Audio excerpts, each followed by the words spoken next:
Hello and welcome to Dreaming Live الحب الحب. My name is Mace, and today we're hosting an amazing artist and being, DJ Marcelle.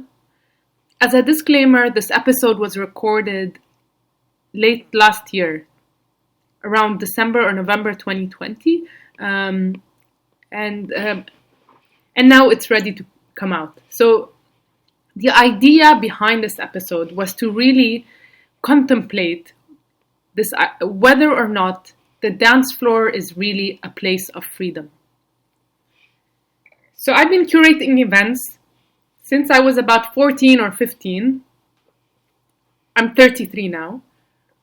So wow, almost 20 years. And one thing I've learned over those years is that the dance floor really is not a place of freedom. At least that's my experience. Both as a curator and as someone who DJs, I found that most of the time people, especially DJs, do not feel like they can express totally freely in a dance floor. This is something that actually made me stop curating for a few years, but then I got back into it. So somewhere in my 20s, I actually stopped. I became disenfranchised with the scene because of this idea that I felt like dance floors wanted mediocrity or something like this. But I mean, it was just a phase and I got back. And obviously, not all dance floors are this way. But so I thought for this episode to host Marcelle, because she is certainly someone who can penetrate through all of these expectations and through all of the mediocrity, and to shine her being into dance floors regardless of the walls, and has succeeded in doing so. So it's with great pleasure to host her. I'm going to play my discussion with her and then a mix that she put together where you can hear the beautiful abundance of different sounds and realms that she's able to project through her sets. Enjoy and much love.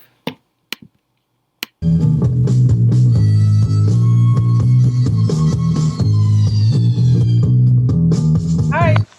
Hi. Yeah, you see me? Yes. Okay, hello, nice to see you. You're in Montreal. Yes, now I am. Yeah. It's very good quality. Oh yeah. But I haven't met you, but I already love you. You're such an awesome soul. Okay. What have you seen of me then? No, well, I've heard your mixes for a long time, but I also love how I asked you if you want to do this, and you just answered after 3 hours with a mix.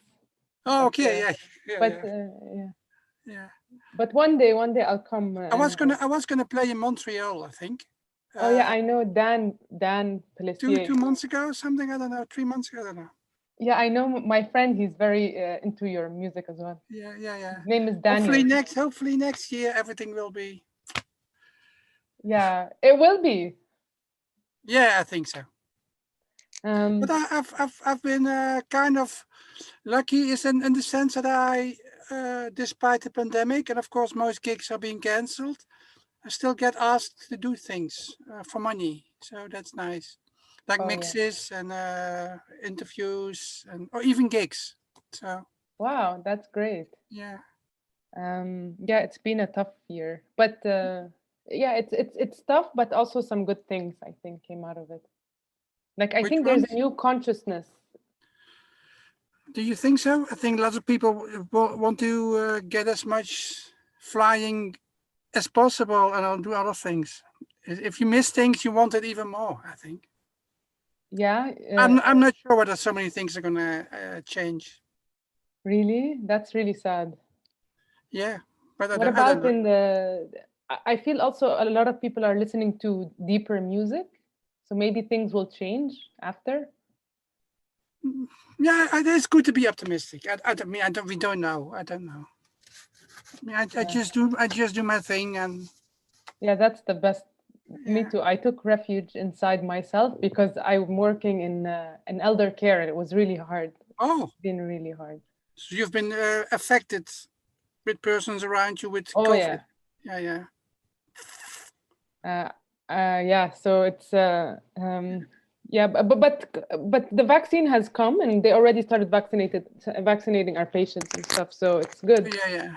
Oh, then in the Netherlands, there's a talk that because we haven't started yet, and some well-known doctors, they want people like you to be vaccinated first. People who work with. I got the first dose, and my second dose is coming on the 6th. So it's good. But yeah, so okay. So hello. It's, yeah. So this show. It should be streamed in a radio in Palestine, but sometimes I just... In Palestine? Yes. Oh? You have Palestine roots? Yes. My grandma is Palestinian, and my grandpa's Jordanian, and my grandma but my father grew up in Jerusalem, and then and then the war, and then and my mom is Lebanese. Oh, okay. How about you? From Netherlands? I'm Dutch. Yeah. But one of my favorite artists of all time is Muslim Gauze. Oh, me too. You know him? Yeah, you know him. Of course. And of course, most of his all of his titles and albums are mostly about Israel-Palestine thing. Yeah, he got me into everything else. Like he got me into Coil. Like through Muslim Gauze, I discovered everything else. Yeah. I grew up with this kind of music. Yeah, me too. Like Muslim Gauze, since I was really young, I was very upset. I mean, since I was really young, but not all of his albums I love, but the things I love. My favorite album from him is Assassin. Okay, yeah, that's very experimental. Yeah. So good. Yeah. So tell me, what does music mean to you and to your life? I mean, I have been doing music since I was very young. Like I started seriously in the punk era, probably before you were born. And so 1977. Oh, with Suicide? And then I was 13, 14 years old. And I had become an orphan then. So I had a very bad childhood. In that sense, I had no parents. And for me, music was my savior, especially the Buzzcocks and bands and the Slits later, because they did their own female thing. But yeah, for me, it was always a music, a way of survival also, and a comfort and a way of life, starting at a very young age. So for me, it's just a way of life, the way you live your life. So it's not just entertainment, or it's not just dancing or listening. It's just everything is connected. Yes, of course. I agree too. I think it's it's something we breathe. Yeah. And well, if the mix I sent you, or if I like to do abstract sets, and when I see these kind of sets live, I tend to close my eyes, because everything you see around you distracts, because it's listening music. It's not dancing music. So in that sense, sometimes I think listening with my eyes closed brings the music even deeper into you. Yeah, this is exactly what I meant, because what I suggested in the last episode was for people to close all the lights, and just before bed, when you're like kind of in between dream state and real state, and to listen and to travel really far. But of course, I agree with you that like music is like in the DNA. Yes. So, but I mean, for me, I can do music. I mean, I can, probably it's now 12 o'clock at your time, but it's later here. But I can get up in the morning at 7 o'clock and do a set 5 minutes later. So it's very normal for me to do. So it's not connected whether it's light or dark or early or late. It's just totally into me. And I've developed a totally style of my own, which is not hard, because I only have to be myself in that sense. I don't care about audience, even when I play for 2,000 people or something. I just do what I believe in. And if I want to play some noise for 10 minutes, when everyone expects dancing or something, that's what I like. I also like to get people out of their comfort zone also, but also play good music. Yeah, I absolutely agree. I always, because for me, I had a vision of how I wanted to DJ, and I thought it was so much easier to just play dance and mix things perfectly of the same BPM. But I said, I don't want to do that. Yeah, it's very boring. Yeah. Like I mean, I love electro, for example, but I would get a taste of it when I would play a few electro tracks after each other, and I say, okay, look, that's like so easy and fun. But it was also, I was like, it's not what I want to do. And exactly, like, I feel like for me, it's weird because I take my emotion and I translate it to a color, and then from the color, I choose the music. Like even my collection is organized based on color. It's weird. The sleeves, you mean? No, just the color of the sound. For example, Okay. like an old Derek May would be pink, you know, these kind of beautiful Okay. pads. Yeah. But I'm always very disappointed that almost everyone, when they think of DJ, they immediately think, okay, you have to beat match, you have to mix it perfectly. I don't know why this is. I mean, if you take other forms of art, probably like painting or sculpture or whatever, there is not a thing like, well, if you paint something, you have to paint straight lines or something, or the colors have to be exactly next to each other. You can do anything. But when it comes to music, people limit themselves in a very conservative way. So I think the music world, in a lots of ways, is very uninteresting for me, because that's not how I approach a creative process with this music. So I just because you're not the first one to tell me this. Almost everyone tells this and wants to do it like this. I don't know when people think of something creative, which can be music or stimulating or inspiring, and then you think, okay, I have to do a perfect mix. I just don't understand why would people think this in the first place? Because in other forms of art, I think this is far less way of thinking. Yes, I totally agree. I'll send you some of my mixes. You'll see, like there are times where I play a big festival and I don't even play if you want to do it, that's fine. But I think most people do it because they think that's the way it should be. So yeah. so that's why I get like inspiration in general, not so much from other musicians or DJs, but things outside music where people do their own stuff and are far more authentic and original and closer to themselves. I think a lot of people in music are not so close to themselves because they think, okay, we have to beat match and we have to do a perfect mix. I mean, it's like a circus trick, which is okay, nice if you can do this, but it has nothing to do with creativity or getting people out of their comfort zone or any other emotions you can have. Well, I agree 1000%. And I always say that, like, when I learned to beat match, I had to learn to unbeat match. Like, I felt like part of learning how to DJ was learning not to mix, not to beat match. So I completely agree with you. And I mean, this is why I hosted you as well, because I'm actually, one of the questions I have, because me, who also feels this way when I play, like I'll play shows where I don't even play a beat and someone before me is banging techno. Sometimes it works and people love it. Sometimes it doesn't work at all. Um, and but so one of my questions was, but I guess you kind of answered it, but it would be nice to discuss it, was, is the dance floor actually free? Because I think it's not. I think that people in the dance floors usually have this illusion that they're free and there's freedom on the dance floor, but there's not. It's like so much is entertainment. I agree with you. Yeah, I agree with you. But I mean, I think it's also a mistake to say that the crowd or the dance floor, because I see everyone as an individual as well.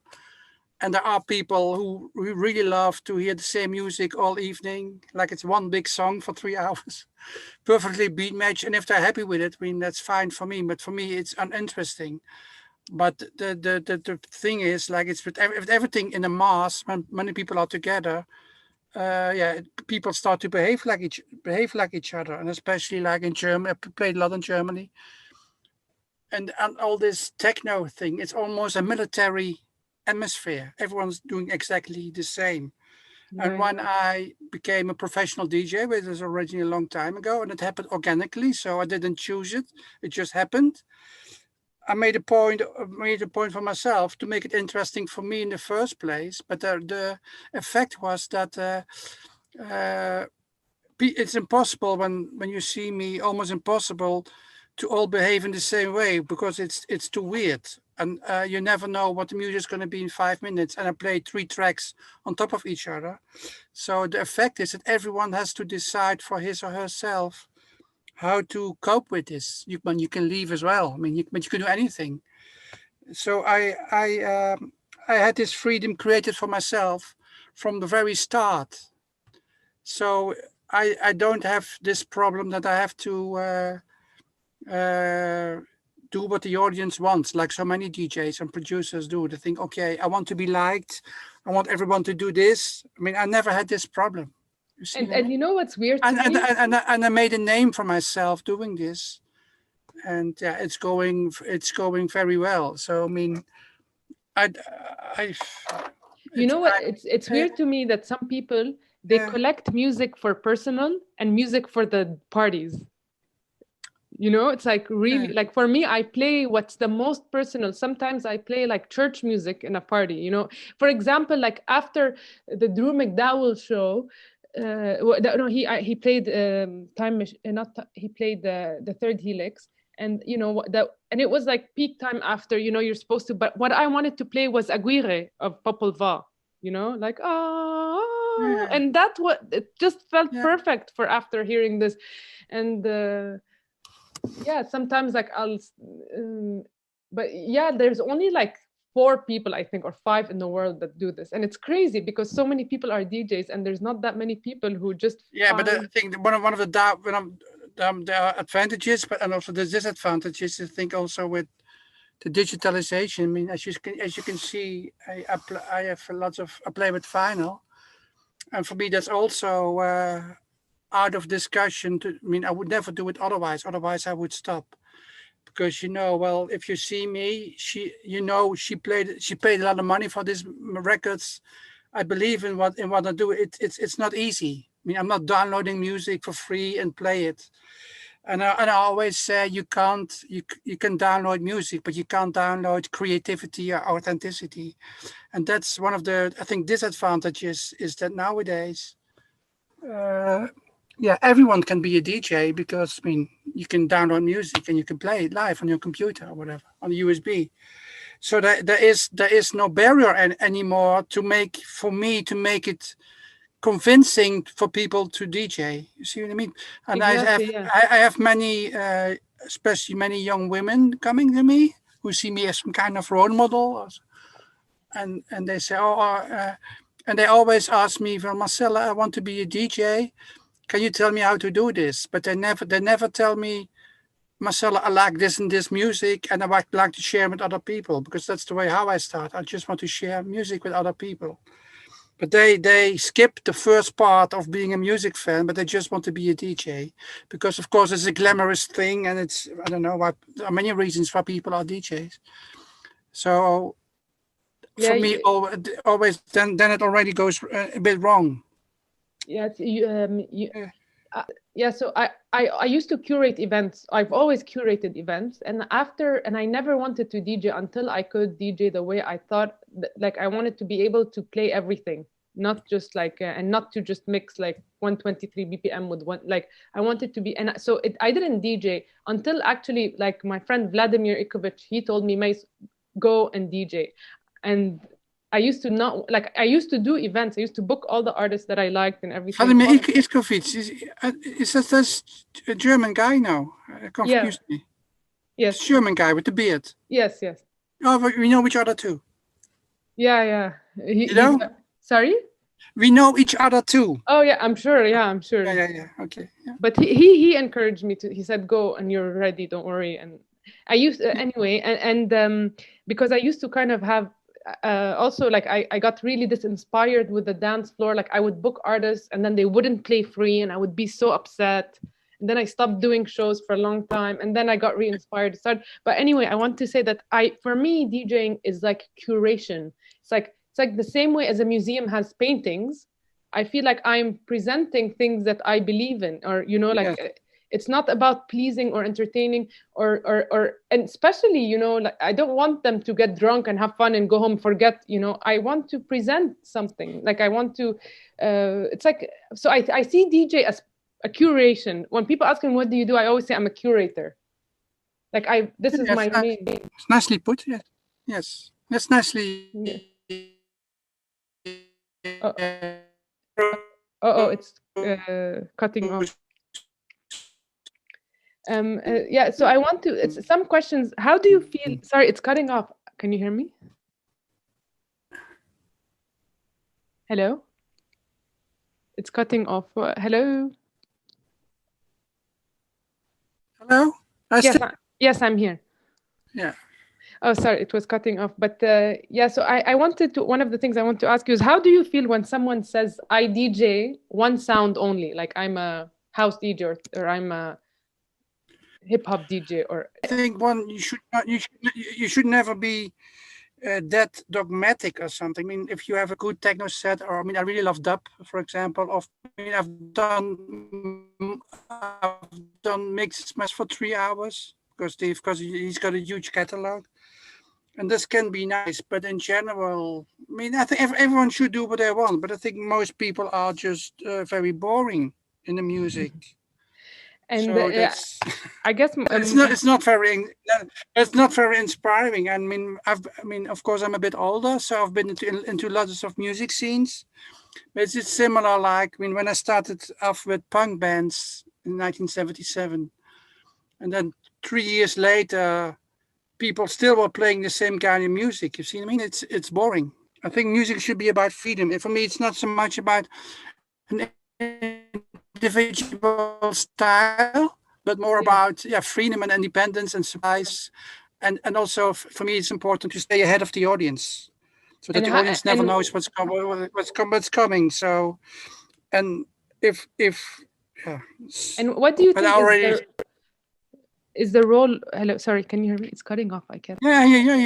Yeah. What's the role of curiosity in being a DJ and a collector? Like, I feel like I'm a student of music forever, for all sounds and all shapes and all colors of music. And, you know, like I'm a student, but how do you feel like curiosity some people, they feel like they just know enough. Or they go to a record store, they say, I want this section, or, you know. For me, that's very uninteresting. I think one of the things which has always driven me to like music, as I said earlier, for me it's a way of life. So also how you make choices in life, and one of the reasons why I like punk in the first place, I always play the newest music I discovered. I'm driven by curiosity, so for me that's essential. Curiosity. Yeah, it's a beautiful thing.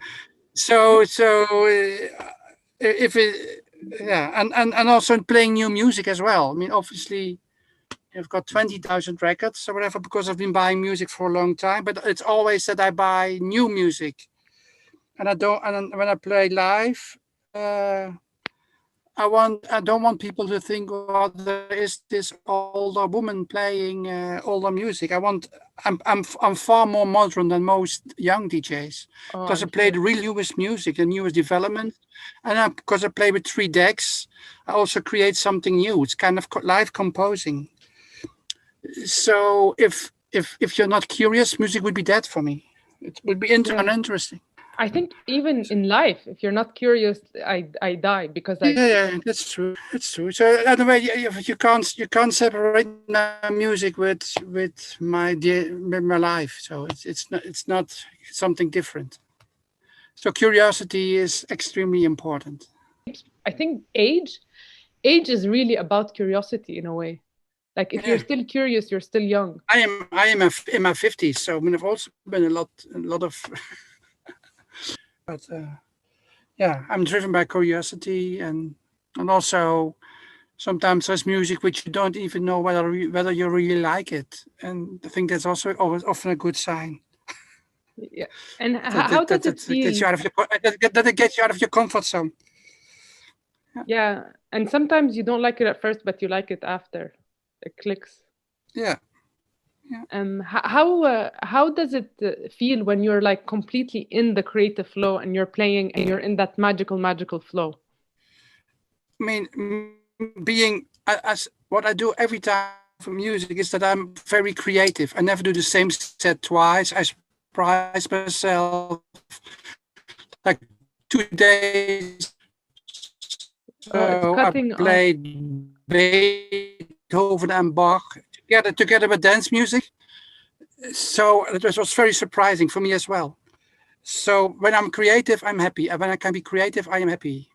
So I'm never hardly ever nervous for gigs because I like to be creative. Whether I do this at home because I make my own music as well.